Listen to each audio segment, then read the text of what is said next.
Bismillahirrahmanirrahim.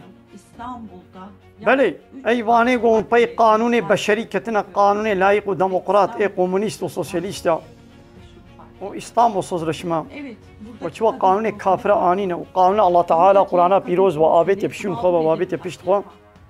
tüm maddi yükünü Eşhal elemezin. taşıtan, Abi hakim hakam. üstüne İrak erkeği hakam. sürekli aşağılayarak O psikolojik kanuni şiddet beşeri uygulamaktan mazın bu ya. O hakim tip kanuni yasalarda beşeri diki. Ve kadının kanuni tağut hakkı hüküm diki. nedeniyle Mesela o bu ikrar diki, itiraf kadına diki. verilen Ve abi psikolojik, İstanbul Sözleşmesi. kadına verilen pozitif Sözleşme ayrımcılık, İstanbul'u.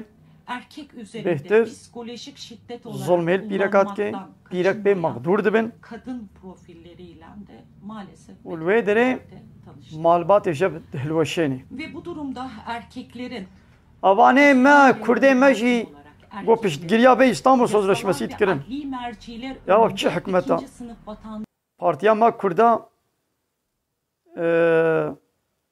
ticari bi hükümeti ra ba AKP ra ittifaqên hake lihad ve mesela İstanbul Sözleşmesi da ittifak peyrekir.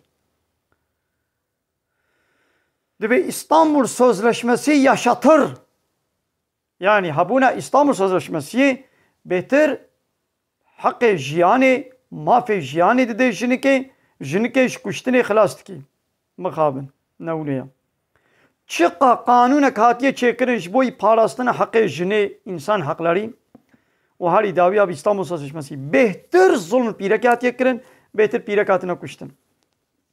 Ya Rabbi aleme mizanek daniye ve vaza'al mizan Allah tedgav fil mizan Allah Teala mizanek daniye ölçiyek ayarek sistemek daniye bu sistemi nelizin bu ayarı nelizin jin ava gobe daik